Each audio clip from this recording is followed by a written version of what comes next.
మేల్కొలుపు రావటం లేదరా క్రైస్తవుల్లో. ఇలా చెప్పేవాడు లేడు. పండగ చేసుకుందాం రండి, తిరిగి తాగుదాం రండి. మన ముందు మన అన్నలు కూడా అలాగే చేశారు దున్నలో. ఎవరాళ్ళు? ఇశ్రాయేలీలు. యేసంటే అర్థం కాలేదు, ఆయన పుట్టుకెందుకు అర్థం కాలేదు. పుట్టినందుకు సంబరం చేసుకోవడం కాదు, ఆయన పుట్టింది చావడానికి, అందుకు పుట్టాడు. ఆయన పుట్టింది నువ్వు కేకులు వండుకొని తినడానికి కాదు, ఆయన పుట్టింది నువ్వు కొత్త గుడ్డలు కట్టుకోవడానికి కాదు, ఆయన పుట్టింది నువ్వు సంబరాలు చేసుకోవడానికి కాదు. యేసు ప్రభు పనులు ఎన్ని ఉన్నారా? ఏమండి ఏమండి క్రిస్మస్ వచ్చేస్తుంది, చేరుకుంటారా నాకు? డాడీ డాడీ మాకు బట్టలు కొంటారా? డాడీ మనం ఎక్కడికి వెళ్దాం? ఎంజాయ్. ఊరి మీద తిరగడానికి యేసుప్రభు పుట్టాడు. నువ్వు కొత్త గుడ్డలు కొనుక్కోవడానికి యేసుప్రభు పుట్టాడు. నువ్వు కడుపు మొయ్య తినడానికి యేసుప్రభు పుట్టాడు. ఎవరికి అర్థమైందండి యేసు పుట్టుకలోని రహస్యం? పండగంటే కొరడా చేసి ఉతికారేయడం, అది ప్రభు నేర్పించాడు 2000 సంవత్సరాలు కదా. అదే చేస్తుంది Bible open university India international.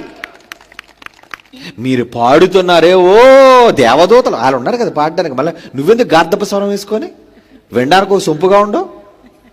ఏమండి అర్ధరాత్రి పూట బయలుదేరుతారండి డబ్బులు వాయించుకొని. ఎందుకు? ఎవరు లేపడానికి? పడుకున్న లేపడానికి. నువ్వు పడుకున్నప్పుడు ఎవరైనా డబ్బులు వాయించుకొని వచ్చాడు, వచ్చి దరిద్రులు పనికి మళ్ళీ వేదంలో తిట్టుకుంటావు. తిట్టుకోవా? అలారం మోగినందుకే చిరాకు వచ్చేద్ది నీకు లేకవలసిన టైంలోనే. అలాంటిది అర్ధరాత్రి పూట ఇవన్నీ డప్పులు డమారాలు పట్టుకొని ఇవన్నీ చేస్తుంటే నువ్వు ఎవరిని మేలుకొల్పడానికి వెళ్తున్నావు? మీ పాటల ధ్వని తీసేయండి, వద్దు. మీరు చేస్తున్నారే కంజర్లు డప్పుల శబ్దాలు, వాటిని వినుటకు నాకు మనస్సు లేదు. ఏంటండి బాబు, బైబిల్లో ఎప్పుడు మేము ఈ మాటలు చదవలేదు అనుకున్నారా? మరి ఏమనుకుంటున్నారు? ఎప్పటి వరకు నాసిరకం సరుకు వినేశారు మీరు, ఇప్పుడు మీరు నాణ్యమైన సరుకు వింటున్నారు. ఇది బైబిల్ అంటే. ఎప్పటి వరకు బైబిల్ అంటే వ్యాపారంగా మార్చిన వారు బైబిల్ విన్నారు మీరు.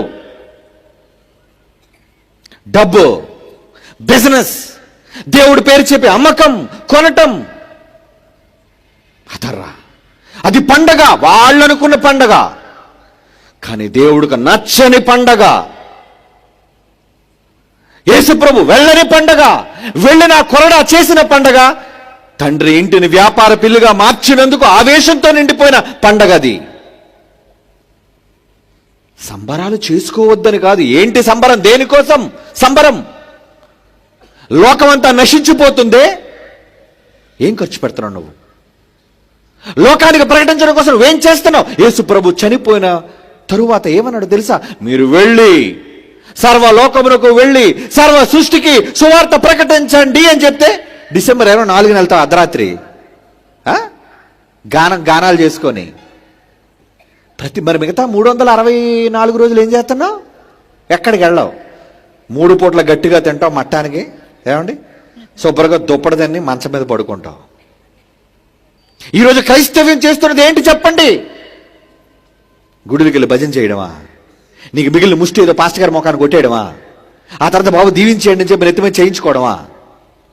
ఏంటండి ఈరోజు క్రైస్తవ్యం ఎలా ఉంది? పండగంటే ఏంటో అర్థం కాని వాతావరణంలో ఈ సమాజం బ్రతుకుతున్నప్పుడు దేవుడికి ఎలా ఉంటుందండి? మండిపోదా? సమాజం అంతా నాశనానికి వెళ్ళిపోతుంటే ఎవడు మా నిమిత్తము పోను? మా నిమిత్తం ఎవడు వెళతాడు? మా కోసం ఎవడు చెబుతాడు? ఈ సమాజానికి ఎవడు మేల్కొల్పుతాడు అని ఆయన ఎదురు చూస్తున్నాడే. ఒక్కడు కూడా నశింపవలనని హెచ్చయింపక ప్రతి మనిషి కోసం దీర్ఘశాంతంతో ఎదురు చూస్తున్నాడే. ఆయన ఉద్దేశాన్ని నెరవేర్చడానికి నువ్వు సమాజంలోనికి నడుం కట్టి చేత దేవుని వాక్యం పట్టి ప్రకటించడానికి వెళ్ళవలసిన నువ్వు పండగ చేసుకోవడం కొత్త బట్టలతో సిద్ధమైపోయి నిన్ను చూస్తే దేవుడికి వచ్చేది ముద్దు కాదు, ఒక్క గుద్దు ఇవ్వాలనుకుంటాడు నీకు. ఏమండి ఇంట్లో మీ నాన్నగారు చావు బతుకులు ఉన్నప్పుడు పండగ వచ్చిందని బట్టలు వేసేసుకొని కేకు పట్టుకొని నాన్న దగ్గరికి ఆడు కొనవపోతే అంటున్నాడు అనుకోండి. అలాగంటున్నప్పుడు కేకు పట్టుకొని వెళ్తే ఎందుకురా వచ్చావు నువ్వు? ఈరోజు పండగ. ఎందుకు? మీ నాన్న చేస్తాడనా? అమ్మా ఈరోజు నువ్వు బిర్యానీ వండాలి. దేనికిరా? పండగ ఈరోజు. ఆవేశపూరితమైన తెళ్ళు అయితే ఒక్కటి వస్తుంది ఆడికి. ఏరా మీ నాన్న చావు బతుకులు ఉంటే ఏంట్రా నీకు పండగ?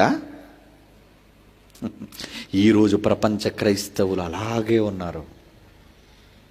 సమాజాన్ని కాపాడాలన్న ఆలోచన లేదు, సమాజాన్ని మేల్కొల్పాలన్న ఆలోచన లేదు.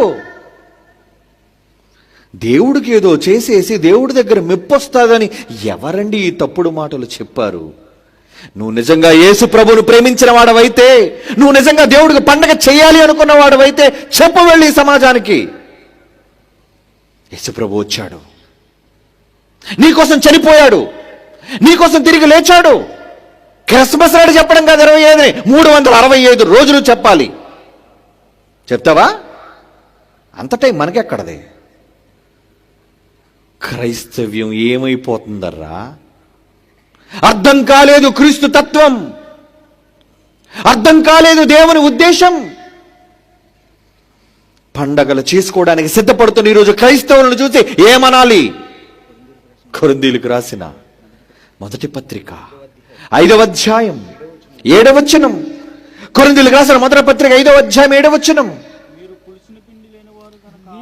మీరు పులిపిండి లేని వారు గనుక క్రొత్త ముద్ద అవ్వడానికి. ఎప్పటికే పులిసిపోయింది, ప్రపంచం అంతా కుళ్ళిపోయింది పండగల పేరట. ఆ పాతదైన పులిపిండిని తీసేయండి. అంతేకాకుండా ఇప్పుడు చెప్తున్నాడు చూడండి, అసలైంది.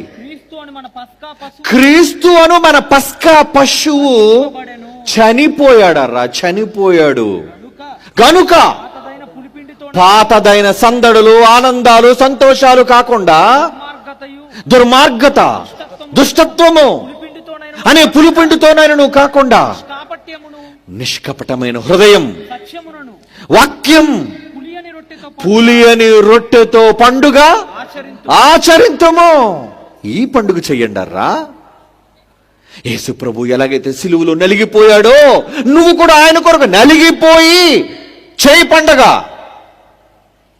యేసుప్రభు అన్నాడు వెళ్ళేటప్పుడు ఏమని? నేను మీ నిమిత్తము నా ప్రాణము పెట్టాను కనుక ప్రేమ అంటే ఏంటో మీకు అర్థమైపోయింది. మరి మీరేం చేయాలి? ఏమన్నాడు చూడండి, మొదటి యోహాను పత్రిక 3వ అధ్యాయం. బైబిల్ చూడండిరా, ఎప్పటి వరకు బైబిల్ ఇలా చెప్పేవాడు లేడు కనుకనే క్రైస్తవ్యం నాశనానికి పోతుంది. మొదటి యోహాను పత్రిక 3వ అధ్యాయం 16. ఆయన మన నిమిత్తము తన ప్రాణము పెట్టాడు గనుక ప్రేమ అర్థం అవుతుందరా, పండగ కాదు. దీని వలన ప్రేమ ఎట్టిదని మనం తెలుసుకొనిచున్నాం. మనము కూడా సహోదరుల నిమిత్తం ప్రాణము పెట్టబద్దులమై ఉన్నాము. ప్రాణం పెట్టాలి. మీరు పుట్టినందుకు సంతోషించడం కాదు, ఆయన చనిపోయాడు మన కోసం. మరి నువ్వెవరి కోసం చావాలి? నీ కుటుంబం కోసం కాదు, నీ కోసం కాదు, నీ వారి కోసం కాదు, దేవుని కోసం నీ ప్రాణం పెట్టాలి. అందుకు దేవుడు బద్ధత చేశాడు. నీకు అగ్రిమెంట్ రాశావు. నువ్వు బాప్తిసం ద్వారా దేవుడికి ఒడంబడిక చేశావు. నువ్వు ఆయన కోసం బ్రతుకుతానని. ఏమైపోయింది ఈరోజు క్రైస్తవ్యం? చెప్పండి. ఎంతమంది ప్రాణం పెట్టడానికి ముందుకు వచ్చారు చెప్పండి? ఎవరండి ప్రాణం పెడుతున్నారు? ఏమండి, ఈ లైట్లు వెలుగుతున్నాయే, ఈ లైట్లు వెలగడానికి ప్రాణం ప్రాణం ప్రాణం పెట్టాడు. ఈ మైకు పలకడానికి ప్రాణం పెట్టాడు. ఈ బొమ్మలు కనిపించడానికి ప్రాణం పెట్టాడు. పిల్లలండి, చిన్న పిల్లలండి, వయసులో ఉన్న వాళ్ళని ఇంకా పెళ్లి కూడా కాలేదండి. అవసరమా? మంచి అమ్మాయి ఎక్కడ దొరుకుతుంది, వివాహం చేసుకుందాం అనుకొని సమాజంలో కుర్రోడుగా ఎదురు చూడవలసిన ఈ సభల కన్వీనర్ దేవుని ఆశను తీర్చడానికి డబ్బును కూడబెట్టి సత్యాన్ని ప్రజలకు ప్రకటించడం కోసం కష్టపడ్డాడండి. ఏం ఖర్చు పెట్టాడు? తన శరీరములోని చెమట. విదేశాలకు పోయి ఊడిగం చేసి ఈ ఒళ్ళును కష్టపెడితే ఈ ఒంటిలోని చిక్కారిన చెమట శ్రమిస్తే, శ్రమదానం చేస్తే, రక్తం ఖర్చు అయితే వచ్చిందే డబ్బు. ప్రాణం పెట్టి కొన్న డబ్బది. ఈ శరీరాన్ని అమ్ముకుంటే వచ్చిన డబ్బది. ఈ శరీరాన్ని నలగగొడితే వచ్చిన డబ్బది. ఆ డబ్బును తీసుకొచ్చి లైట్లు వెలిగించాడు, ఆ డబ్బును తీసుకొచ్చి మైకులు పలికించాడు, ఆ డబ్బును తీసుకొచ్చి నన్ను రప్పించాడు మీకు వాక్యం చెప్పి బ్రతికించడం కోసం. నేనెందుకు రావాలి?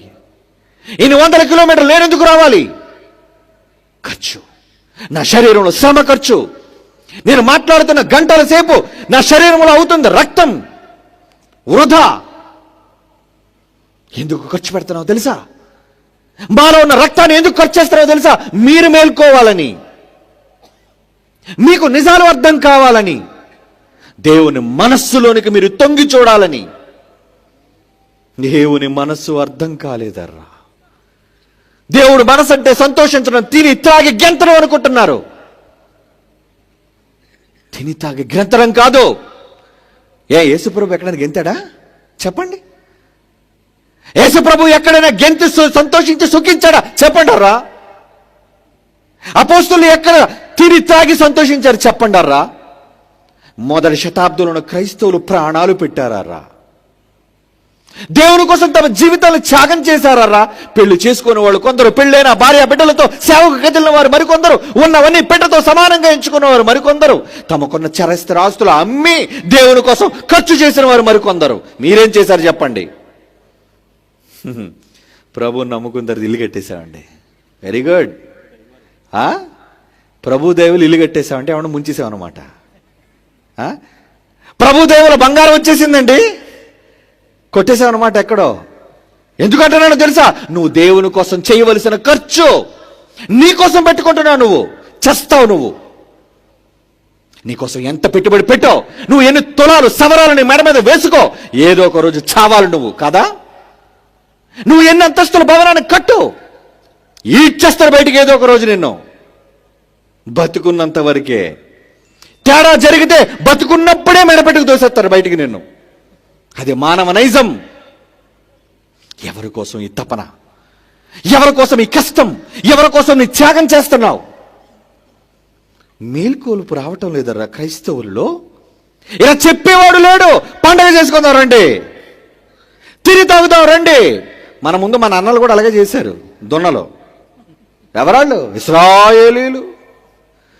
సముద్రాన్ని పాయలు చేసి సైన్యములకు అధిపతి యెహోవా బాహుబలాన్ని చూపించి ఫరో రాజును వణికించి వాడిని సముద్రంలో చంపి లక్షల మంది తన ప్రజలనైన వారిని నడిపించి ధర్మశాస్త్రాన్ని ఇవ్వడానికి తప్పిస్తే 40 రోజులు వెళ్ళాడండి భక్తుడు పైకి. ముసలోడు ఏమైపోయాడు? చచ్చిపోయాడేమో. ఏమయ్యాడు ముసలోడు? ఇప్పుడు మాకు అర్జెంటుగా దేవుడు కావాలి. ఎవరు? ఎలా ఉండాలా దేవుడు? కొత్త దేవుడు కావాలి మాకు. ఏరా, నీకోసం ఐగుప్తులో 10 దిగుళ్ళు తెప్పించిన దేవుడు నీకు వద్దా? వద్దా. ఆ దేవుడు లేడు. నీకోసం ఎర్ర సముద్రాన్ని పాయలు చేసిన దేవుడు వద్దా? వద్దు. మరి ఎవరు కావాలి? ఎవరు కావాలో ఎన్నుకుంటే నిజంగా ఆ మాట దేవుడు చెబుతుంటే బాధండి ఆయనది. ఎందుకని కోపం వచ్చేస్తుంది? ఎందుకని విరుచుకు పడుతున్నాడు మనుషుల మీద? చేసిన దానికి కృతజ్ఞత లేని కృతజ్ఞులుగా ఉన్నారు. ఏమంటున్నాడు చూడండి, ఎవరిని చేసుకున్నారట వాళ్ళు? ద్వితీయోపదేశకాండం 32:17. ద్వితీయోపదేశకాండం 32:17 అండి. వారు దేవత్వము లేని దయ్యములకు, తామెరుగని వాళ్లకు, కొత్తగా పుట్టిన వాళ్లకు, తమ పితరులు భయపడని వారికి ఏం చేశారో తెలుసా అండి?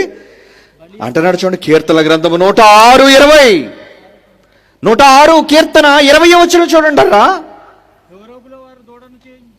కీర్తన 106:20. తమ మహిమయున్న సర్వోన్నతుడైన జీవము కలిగిన అధిపతి అయిన యెహోవా అని ఏం చేశారట వాళ్ళు? గడ్డిమేయు ఎద్దు రూపమునకు మార్చిరి. మా దేవుడు ఎవరంటే ఇదిగో ఎద్దు. ఎద్దు ఏం చేస్తుంది? గడ్డి తింటుంది, ఎంత పేడేస్తుంది.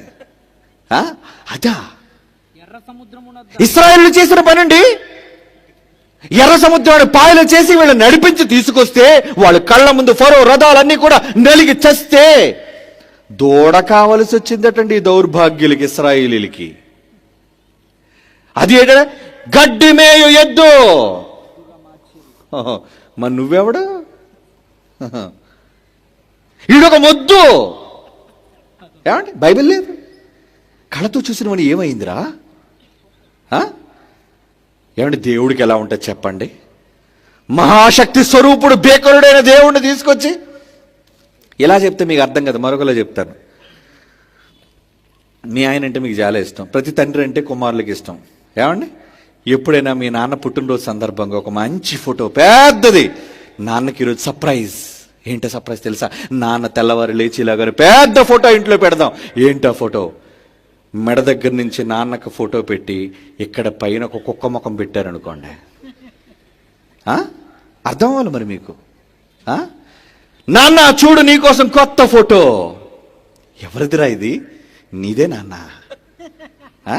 కుక్క నా తలకే ఎదురా, నా ముఖం ఏది? నువ్వే నాన్న ఈ కుక్క. ఓరి కచ్చిడా కుక్క, నా కడుపున కుక్క, నేను పుట్టిన నీచపు కుక్క. ఇదే నీకు అర్థమైంది? ఏం చేస్తాడు? ఆహా, నా కొడుకు ఎంత గొప్పడేడు, నన్ను కుక్కగా మార్చాడు. ఏమండి, నా ముఖం తీసి ఎద్దు ముఖం పెట్టాడు ఈ దౌర్భాగ్యుడు, మొద్దు వేదవా. పొగుడుతాడా? చెమడాలు ఒలిచేస్తాడు దేవుడు. ఏమండి, సంతోషిస్తాడు అనుకున్నారా? పోనీ ఇలా కాకుండా ఇంకోలా చెప్తాను. ఇప్పుడు మగోళ్ళ కోసం చెప్పాను, ఆడల కోసం చెప్తాను. భార్యాభర్తలు ఇద్దరు ఫోటోలు, పక్కన నువ్వు ఉన్నావు చక్కగా తాళి కట్టించుకొని, పక్కన నీ భర్త తలకాయ తీసేసి ఎవడో తలకాయ పెట్టావు అనుకో, ఎలా ఉంటుంది? ఆనందంగా ఉంటుందా? ఎవడే వీడు? వీడితో ఎప్పుడు నీకు సంబంధం ఉంది? ముందు పో బయటికి ఇంట్లోంచి. ఎవరో నీ భార్య పక్కన నిలబడితే తట్టుకోలేని నువ్వు, క్రైస్తవులుగా అందరూ కూడుకోవడం, సంవత్సరం మొత్తం మీద కూడబెట్టిందంట వండుకు తినడం, ఇదా పండగ అంటే? 15:7 వచ్చిన లోకాసువార్త 15:7 అటువలే మారు మనస్సు అక్కరలేని 99 నీతిమంతుల విషయము కంటే, ఆయన కలిగే ఆనందం కంటే మారు మనస్సు పొందు ఒక్క పాపి విషయమై పరలోకమందు ఎక్కువ సంతోషం, పండగ, ఆనందం. ఏదండి పండగ అనుకుంటున్నారు? ప్రభు పుట్టాడు, ప్రభు పుట్టాడు, ప్రభు పుట్టాడు, ప్రభు పుట్టాడు. ఏంటారా మీ పండగ? ఏమర్థమైంది క్రైస్తవ్యానికి పండగ అంటే?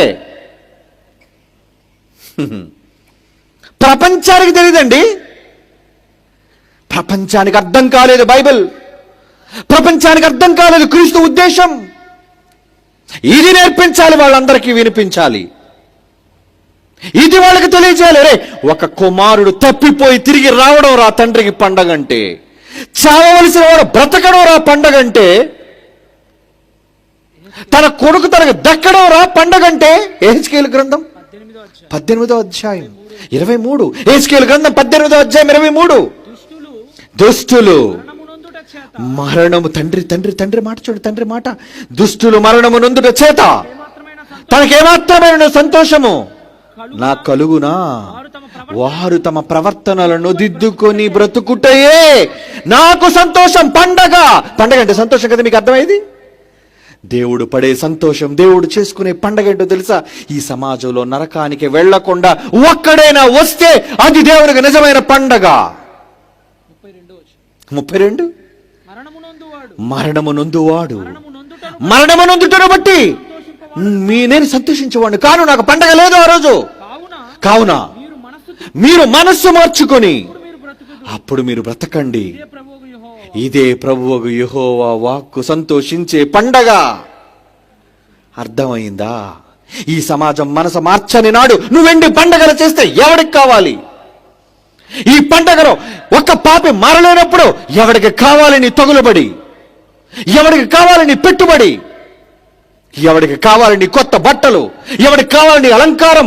ఎవడికి కావాలి నీ తిండి? వద్దు.